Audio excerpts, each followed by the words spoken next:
Sam Seder, Emma Vigeland on the Majority Report. Joining us now, Dr. Robert Greene, Assistant Professor of History at Claflin University in South Carolina, President of the African American Intellectual History Society.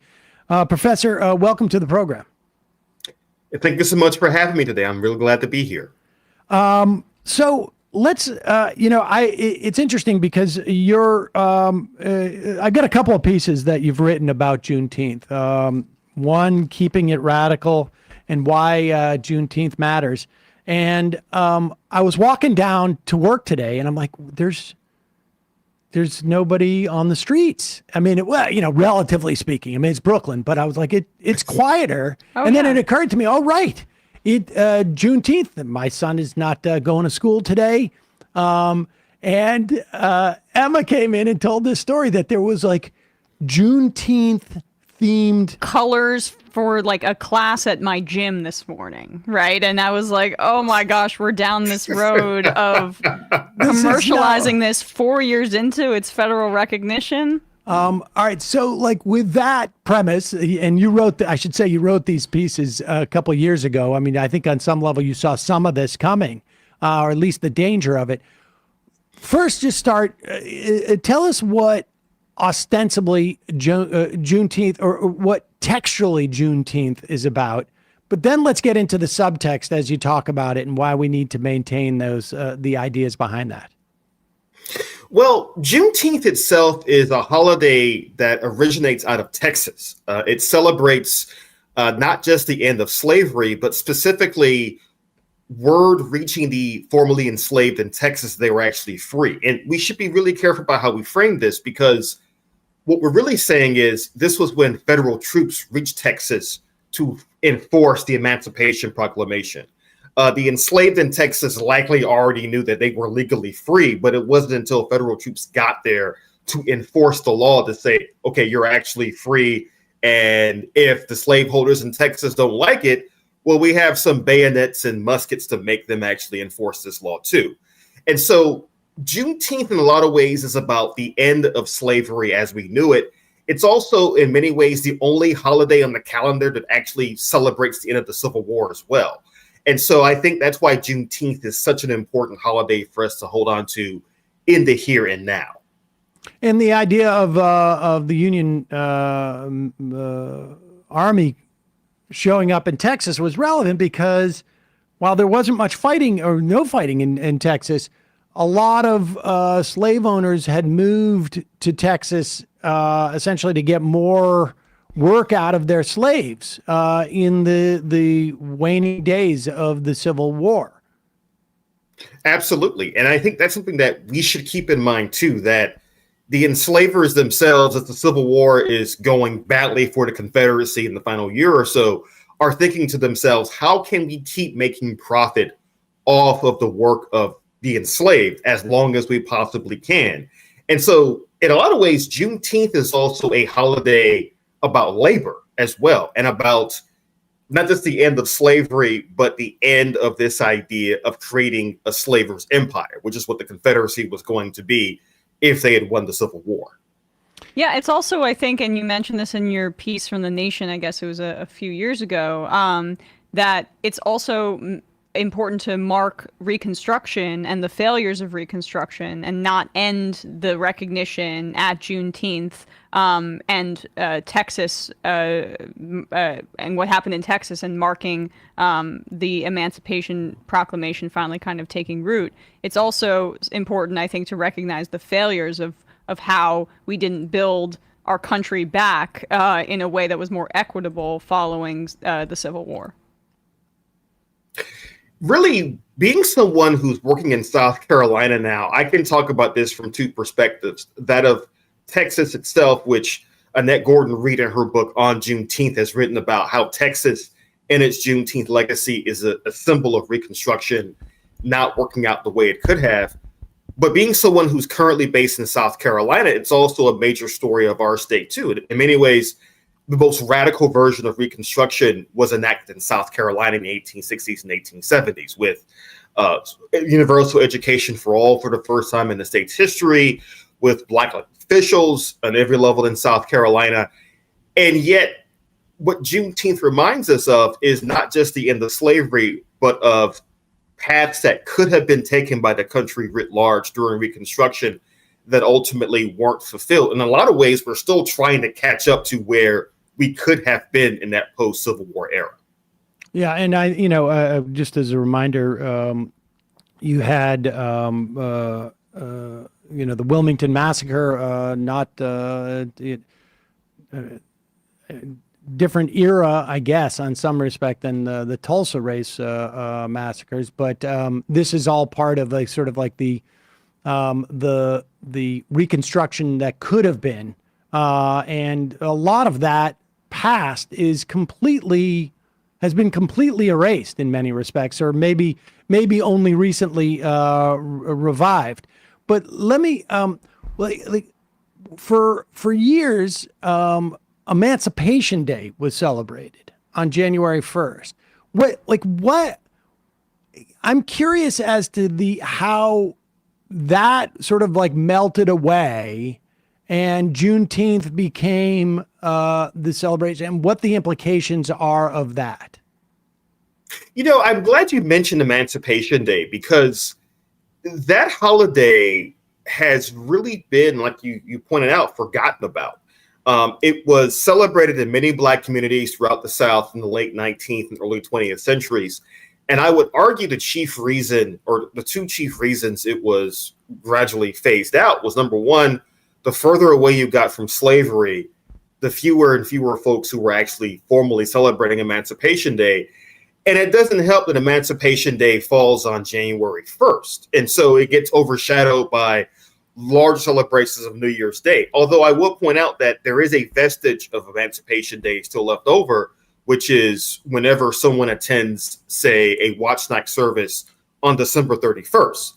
The original watch night services in the Black community and Black churches stem from December 31st, 1862, when Black men and women were in churches across the North awaiting formal word from President Abraham Lincoln of the Emancipation Proclamation. So there is still a vestige of it that's still in the Black community even now, but I would argue that getting further away from slavery and also just the overall pageantry of New Year's Day has overshadowed Emancipation Day, which also makes Juneteenth all the more important, because while Emancipation Day has slipped away, Juneteenth was still being commemorated in Texas and in Oklahoma, and now it's being done on a national level. How much of it was a function of, if it fades out in the 1920s, I wonder how much of it was a function, do you think, of the rise of the KKK at that time? Because that era, from the 1910s and early 20s, is really the era where we get sort of like that wave of Confederate statutes, the biggest push on the sort of the myth of the lost cause, and the Dunning School, all of those things that obscured the key elements of the Civil War and of slavery. And I wonder how much like the idea of Emancipation Day was just a little bit too on the nose on some level, like as opposed, Juneteenth. People I think are more educated about it, but Emancipation Day has it right there. And if there was emancipation, what was before then? I don't know. I'm fascinated by why one sort of like succeeded, at least in terms of survival, as a holiday, and one didn't. Mm-hmm. No, I think you're onto something with the impact of not just the Ku Klux Klan, but larger white supremacist trends in American culture in the 19 teens and 20s. With that said, I would also add that what you're seeing in the 20s, at least amongst Black Americans, is, for example, the idea of the new Negro, of saying that we are not scared anymore of the Klan, of other organizations, other groups, which I think adds to perhaps a lessening of the celebration of Emancipation Day. Again, as you're getting further away from the era of slavery and the era of actual emancipation, you have more younger Black Americans saying, Emancipation Day is important, but we're going to emphasize X, Y, and Z instead. For example, in the 20s, You have the rise of Negro History Week under Carter G. Woodson, later Black History Month. You have other days on the calendar that are designated for the celebration of Black life in America.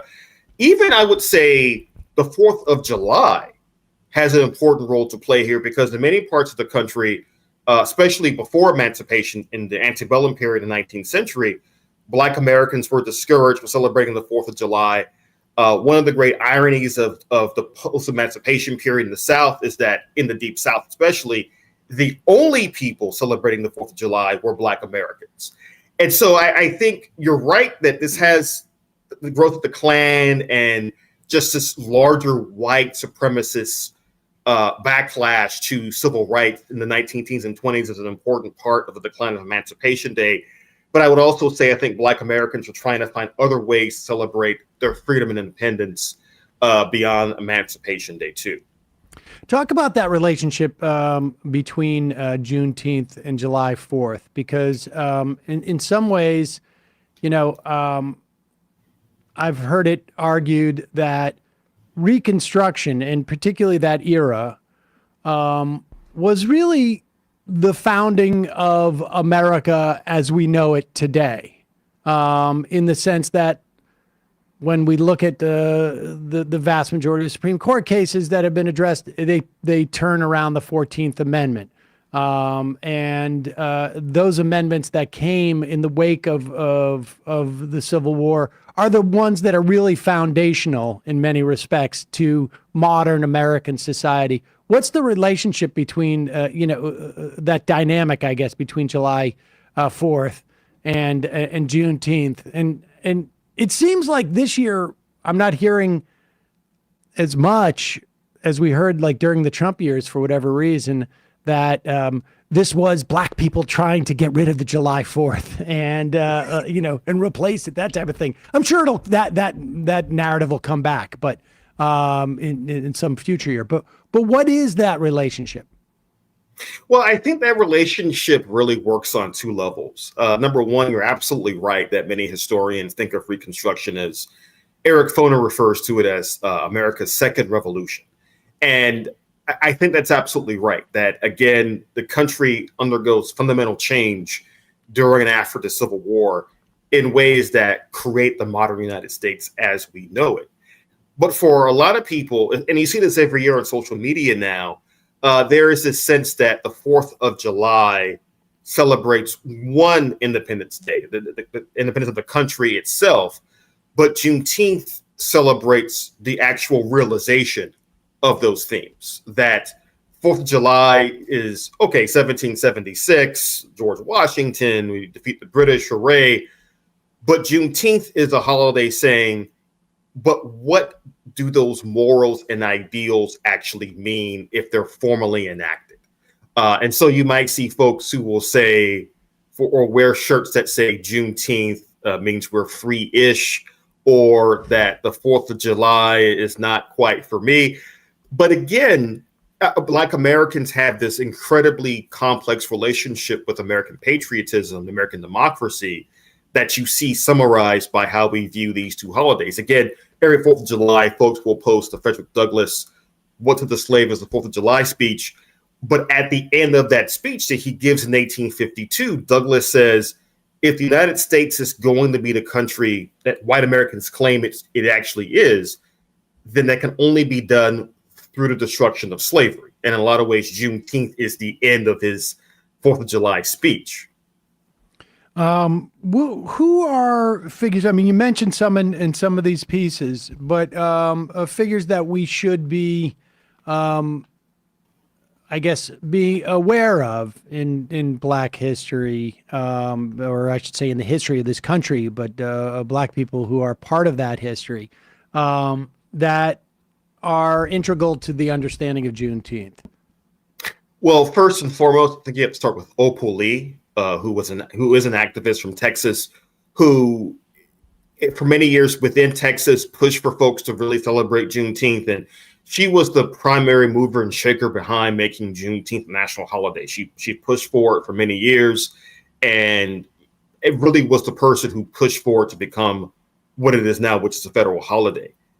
I would also say, if you want a proper understanding of Juneteenth as a national celebration and one that expanded beyond Texas, Oklahoma, one name that doesn't pop up very often, but I think is worth noting today, is actually Coretta Scott King. And I say this because one of the earliest examples of Black Americans from the rest of the South being exposed to Juneteenth was actually during the Poor People's Campaign in 1968, when activists assembled in Washington, D.C., shortly after Martin Luther King Jr.'s assassination, when they continued the Poor People's March into Washington, D.C. There are reports in June of 1968 of Juneteenth being celebrated on the National Mall and other Black Americans, including Coretta Scott King, being exposed to it for the first time. I would also add, if you're thinking about the overall themes of Juneteenth and the idea of celebrating emancipation, one name that comes to mind, at least being based now in South Carolina, is Robert Smalls, who was someone who emancipated himself during the Civil War, became a war hero for the federal side during the war, and later became a politician in South Carolina. Robert Smalls' life is a symbol of what Juneteenth was and what it should have been for more Black Americans, of being a firm participant in American democracy. Again, we could go on all day about other figures, but those are just some that I want to highlight this afternoon. All right. So lastly, well, I guess I have one other question that may be sort of silly, but I'm just struck, like, when we have two types of federal holidays, bless you, in this country, it seems to me. One that are designated on a specific Monday after a certain date, or the third, Thursday, and then others that are really tied to a day, like, July 4th. Juneteenth is going to be, it doesn't matter. It may fall on a Tuesday, it may fall on a Wednesday or Thursday or Friday. It's going to be on the 19th. Are there implications to that, do you think? Well, I think the chief implication is that by having Juneteenth on June 19th, because after all, the word comes from the shortening of June the 19th, it makes it important for us to understand and recognize what the holiday is about. If Juneteenth were, say, on the third Monday of every June, I think it risks losing some of its core meaning. I think, for example, about Martin Luther King Jr. Day. It celebrates his birthday, but it's always on the third Monday of January. It's not on his actual birthday of January 15th. That makes a difference. I think with Juneteenth, having it stay on June the 19th means that no matter what day it falls on, people have to recognize what the holiday is about, even as it becomes more and more commercialized. Yeah. And lastly, I was going to ask you that, like, if we as a country are successful in maintaining what Juneteenth is about and what we can learn from it, what will it look like in 5 or 6 years, or what won't it look like? Or That's 10 years. It's just interesting to me because, like, I never heard of it when I was a kid. I mean, I grew up in Massachusetts, but I know that my kid is going to have an awareness of it. And so there's going to be a much broader understanding on some level of what it is than exists today in 20 years or 30 years, just as, like, we have kids learning about this in school across the country. Well, I think I'll start with what we don't want it to become, which is what I think has happened with Martin Luther King Jr. Day, where it becomes, MLK Day has become a day where we primarily listen or watch one particular part of his I Have a Dream speech, and that's it. What you're seeing from many activists with MLK Day is they're pushing back by saying, well, let's look at everything else Dr. King said it during his entire adult life and really emphasize his ideas of the beloved community and et cetera. I think with Juneteenth, the hope has to be that it's not just a day off, but it's a day for Americans, regardless of race, creed, or color, to think carefully about, as you said, America's second revolution, to think about the 13th, 14th, and 15th Amendments to the Constitution. Because if you start thinking about those, you think about emancipation, then the hope has to be Juneteenth becomes a day where we think about how much of that promise remains to be fulfilled by the federal government and by various state and local governments too. So the hope has to be that Juneteenth becomes a day of both celebration and a day of thoughtful remembrance about emancipation and the sacrifices involved to make emancipation a real and tangible thing for Black Americans. Yeah, it strikes me it'll be fascinating because there's a low-hanging fruit dynamic when it comes to just choosing "I have a dream" speech, but there's also utility to it to those who don't want to recognize that Martin Luther King had an anti-war, an anti-poverty, a broadly very socialistic agenda. It seems like the door is much tougher to do that. There is no low hanging fruit on how you can, I guess, find utility in Juneteenth. And it's sort of an open race as to how it will be defined in the future. And I think a lot of that is going to depend on not only activists across the country, but also folks working in conjunction with local governments, because Juneteenth as a federal holiday, I think offers us a chance to celebrate Black life in different parts of the country. For instance, I think Juneteenth in South Carolina should look the same as it does in Texas. It should look the same in California or New York. We should be thinking about how to celebrate emancipation, but taking into consideration the context of different parts of the country too, because again, emancipation looks different in different parts of the United States. We've got a lot of work to do in terms of actually accomplishing that. But I think if we start the ball rolling now, we can actually get this done. Dr. Robert Greene, Assistant Professor of History at Claflin University, South Carolina, President of the African American Intellectual History Society. Thanks so much for coming on. We'll put a link to a couple of those pieces that you've written about Juneteenth at majority.fm and in our podcast and YouTube descriptions. Really appreciate your time today. And thank you for having me. I'm glad to be here. Thanks so much. Hey, folks, don't forget to hit the subscribe button and check out our daily show. We do it every day at 12 p.m. Eastern for about 2.5 hours. We even take phone calls. You should check that out.